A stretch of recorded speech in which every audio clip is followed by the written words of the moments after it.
Hi hello welcome to fiction talk. எல்லாருக்கும் வணக்கம். இன்றைக்கி வந்து பார்த்தீங்கன்னா காந்தா படம் ரிலீஸ் ஆயிருந்தது. ஒரு வழியாக போய் பார்த்துட்டு வந்துட்டேன். இப்போ நான் என்னோட ஹானஸ்டான ஒப்பீனியன் சொல்ல போகிறேன். சொல்கிறதுக்கு முன்னாடி உடனே தெளிவாக சொல்லிக்கிறேன். இப்போ சொல்ல போகிற ஒப்பீனியன் வந்து பார்த்தீங்கன்னா என்னுடைய கருத்து மட்டுமே தவிர இதுதான் எல்லாருக்கும் பொருந்தணுங்கிற அவசியமே கிடையாது. ஃபஸ்ட்டு இந்த படத்தோட கதையை நான் உங்களுக்கு சொல்லிக்கிறேன். 1950 ஒரு மெட்ராஸில் நடக்கக்கூடிய ஒரு கதை தான் இது. இதில் ஐயா அப்படிங்கிற ஒரு லெஜெண்டரி டைரக்டர் தனக்கு மனசுக்கு நெருக்கமாக இருக்கிற தன் அம்மாவை பற்றின ஒரு கதையை வந்து ஒரு பேய் படமாக எடுக்கணும்னு நினைக்கிறாரு. அந்த படத்தோட பேர் தான் வந்து சாந்தா. இப்போ அந்த படம் பார்த்தீங்கன்னா ட்ராப் ஆயிருச்சு. காரணம் என்ன அப்படின்னா டி.கே. மகாதேவன் அப்படிங்கிற ஒரு லெஜெண்டரி நடிகர்னால கருத்து வேறுபாடு, கிளைமேக்ஸ் சரியில்லை, இது சரியில்லை நொட்ட சொல்லி கடைசியில் அந்த படம் வந்து பார்த்தீங்கன்னா ட்ராப் ஆயிருச்சு. இப்போ பல வருஷம் கழிச்சு அந்த படத்தோட ரீஷூட் ஆரம்பிக்கிறாங்க with same director and same actor. இப்பயும் வந்து அந்த டிரெக்டருக்கும் ஆக்டருக்கும் உள்ள அந்த ஒரு ஈகோ கிளாஷ் இருக்குது. இதுக்கு இடையில தான் வந்து புதுசாக ஒரு நடிகை வராங்க, குமாரி அப்படின்னு சொல்லிட்டு.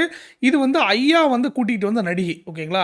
இப்போ இவங்கனால தான் வந்து ஒரு சில திருப்பங்கள்லாம் இந்த கதையில் ஏற்படுது. அதுதான் இந்த படத்துடைய மொத்த கதையே. இந்த படத்தை பொறுத்த வரைக்கும் இதோட ஃபர்ஸ்ட் ஆஃப் வந்து பார்த்தீங்க அப்படின்னா இந்த ஈகோ கிளாஷுக்கு நடுவில் இருக்கக்கூடிய கதாநாயகி அப்படின்னு சொல்லி தான் இந்த படமே நகருது. அந்த விஷயம் எல்லாமே ரொம்ப அழகாக காமிச்சிருந்தாங்க. அந்த 2 பேருக்குள்ளே இருக்கிற அந்த ஈகோ இருக்குது பாருங்கள். இப்போ இவர் வந்துட்டு இப்படி ஒரு சீன் சொன்னால், ஓ நீ இப்படி வைக்கிறியா, நான் இதோட நான் பெஸ்ட்டாக நடிச்சு காட்டுறேன் பாருன்னு சொல்லி அவர் ஒரு பக்கம் பெர்ஃபார்ம் பண்ணுறது. அப்போ இவர் சொல்கிற சீனை வந்து மாற்றி அவன் வேறு மாதிரி பெர்ஃபார்ம் பண்ணுறதுன்னு சொல்லிட்டு அந்த ஈகோ கிளாஷை வந்து ரொம்ப அழகாக காமிச்சிருந்தாங்க. அதே சமயம் செகண்ட் ஹாஃபில் வந்து பார்த்தீங்க அப்படின்னா மொத்த படமே டோட்டலாக ஒரு மர்டர் மிஸ்ட்ரி படமாக மாறிடுது. ஏன்னா இன்டர்வல் சீனில் வந்து ஒரு கொலை ஒன்று நடக்குது. அந்த கொலையோடைய சம்மந்தப்பட்ட கதை தான் வந்து டோட்டல் செகண்ட் ஹாஃபு.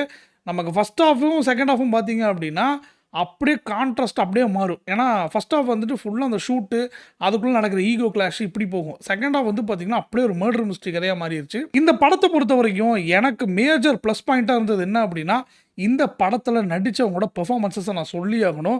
துல்கர் சல்மானாக இருக்கட்டும், சமுத்திரக்கனியாக இருக்கட்டும், பாக்யஸ்ரீ அவங்களா இருக்கட்டும், ராணா தகுபதின்னு சொல்லிட்டு இந்த படத்தில் ஏராளம் பேர் நடிச்சிருக்கிறாங்க. இன்னும் நிறைய பேர் நடிச்சிருக்கிறாங்க. அவங்க எல்லாருமே கொடுத்த கதாபாத்திரத்தை ரொம்ப அழகாகவே பெர்ஃபார்ம் பண்ணியிருக்கிறாங்க. பட் முக்கியமாக குறிப்பிட்டு சொல்லணும் அப்படின்னா துல்கர் சல்மானுடைய பெர்ஃபார்மன்ஸ் வந்து சூப்பராகவே இருந்தது.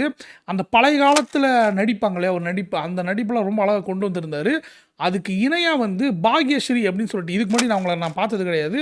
இதான் அவங்களோட டெபியூ மூவி போல் சூப்பராக பெர்ஃபார்ம் பண்ணியிருந்தாங்க. நான் ஃபஸ்ட்டு ராஷ்மிகா மாத்திரம் நினச்சிட்டேன் இந்த டீசரை பார்த்துட்டு. ஆனால் இதில் ரொம்ப அழகாக பெர்ஃபார்ம் பண்ணியிருந்தாங்க. ஃபஸ்ட்டு படம் மாதிரியே இல்லை. அவங்கள பார்க்கும் போதே ஒரு பழைய நடிகை எப்படி இருப்பாங்க அந்த மாதிரி தான் இருக்கிறாங்க பார்க்குறதுக்கே. அவங்களுடைய பெர்ஃபார்மன்ஸ் இந்த படத்துக்கு வந்து ஒரு மேஜர் ப்ளஸ் பாயிண்ட். இந்த படத்தில் கேமரா ஒர்க் ரொம்பவே நல்லா இருந்தது. அண்ட் முக்கியமாக வந்து பேக்ரவுண்ட் ஸ்கோர் எனக்கு நிறைய இடங்களில் பிடிச்சிருந்தது.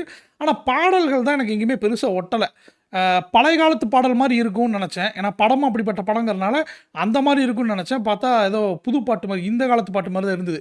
அது ஏதோ எனக்கு செட் ஆகலை. படத்தில் சிஜி ஒர்க்ஸ் வந்து பார்த்தீங்கன்னா பெருசாக ஒர்க் பண்ண மாதிரியே தெரியல. ஏன்னா நிறைய இடங்களில் அது சிஜி தான் அப்படின்னு தெரியுது. எனக்கு இந்த படத்தில் டியூரேஷன் ஒரு பிரச்சனையாகவே இருந்தது. ஏன்னா 2 மணி நேரம் 43 நிமிஷம் ஓடுது. இவங்களுடைய பெர்ஃபார்மன்ஸஸ்னால தான் வந்து நம்ம ஹோல்ட் பண்ணி நீங்கள் உட்கார வச்சதே தவிர நிறைய இடங்களில் வந்து லேக் தெரிஞ்சுது. டக்குன்னு நமக்கு சில விஷயங்களை ப்ரிடிக்ட் பண்ணிடுறோம். எண்ட் ஆஃப் த டே நீங்கள் வந்துட்டு ஒரு க்ரைம் த்ரில்லராக இந்த படம் மாறப்போகுதுன்னு தெரிஞ்ச உடனேயே யார் கொலை பண்ணியிருப்பாங்க அப்படின்னு போகும்போது கண்டிப்பாக உங்களுடைய மைண்ட் செட்டு மெயின் கேரக்டர்ஸ் மேலே தான் வந்து போகும். அப்படியே சைட் கேரக்டர் வந்து அப்படி இருந்தாலுமே அந்த கேரக்டர்ஸ் எஃபெக்டிவாக எழுதியிருந்தால் தான் உங்களுக்கு வந்து இவங்க பண்ணியிருப்பாங்களோ அப்படின்னு ஒரு ஆச்சரியம் கொடுக்கும் இல்லையா. அந்த மாதிரி இதில் இல்லாததுனால உங்களுக்கு ஆல்ரெடி ஒரு ப்ரிடிக்ஷன் வந்துடும் இந்த 2 பேரில் யாரோ ஒருத்தர் தான் அப்படிங்கிறது. என்னை பொறுத்த வரைக்கும் இந்த படம் ஒரு ஆவரேஜான ஒரு மூவி தான். ஆனால் பெர்ஃபார்மன்ஸஸ் ரொம்பவே நல்லா இருந்தது. மறக்காமல் தேட்டரில் இன்றைக்கி ரிலீஸ் ஆயிருக்கு. பார்க்கணுங்கிறவங்க மறக்க போய் பாருங்கள். பார்த்துட்டு உங்களுக்கு என்ன கருத்துக்கள் இருக்குதுன்னு சொல்லி மறக்காமல் கமெண்ட்ஸில் சொல்லுங்கள். நான் அடுத்த வீடியோவில் வேறு சஜஷனோட நான் உங்களுக்கு மீட் பண்ணுறேன். Thank you so much.